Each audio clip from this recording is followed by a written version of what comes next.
Hey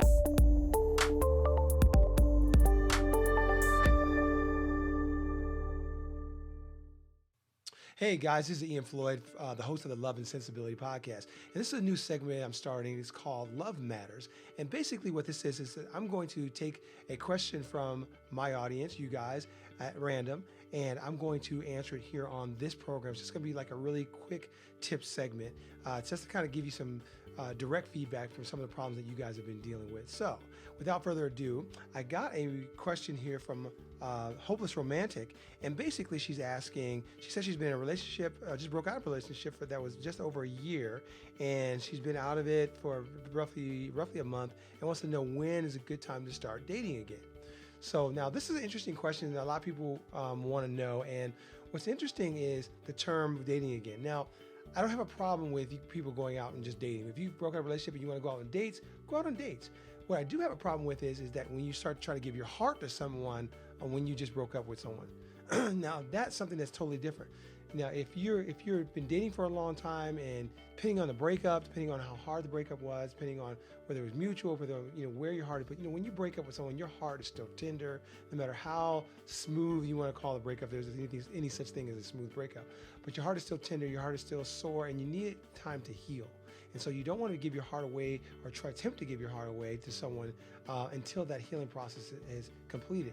And that could take anywhere from 6 months for most people to a year, depending on how involved the relationship was, how long you were in the relationship, and if you're still having contact with that person. Now, another thing is I do recommend that if you should break off contact with that person unless you have kids or something that you have to deal with, but you should try to break off contact as much as possible so that you can give yourself a chance to heal. The thing you don't want to happen is that you go into a rebound and you go out on another date and you start trying to get feelings for that person, and that person gets feelings for you.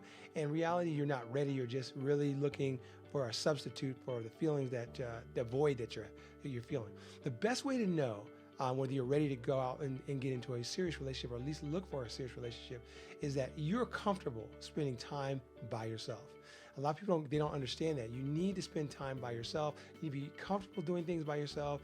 You need to, it can't be about, I gotta be with somebody because I'm lonely, because that is the worst time to be looking for a relationship, because you're vulnerable, you make mistakes, you make bad choices. So it's very important that you give yourself time to heal. But as far as just dating, I do recommend going out there and dating and having fun, as long as you let the person know that you're not looking for anything serious. You're just trying to go out and just kind of make friends and just kind of, get your mind off of things and have fun.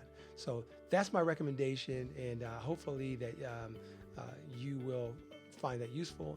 And besides that, you guys definitely tune into my podcast, Love and Sensibility. You can go over to my website, loveandsensibility.com, and you can listen to my podcast there. You can also send me an email if you want me to answer your questions here on my program here at Love Matters, by sending me an email at Ask Ian, and that's EAN. So Ask Ian at loveandsensibility.com.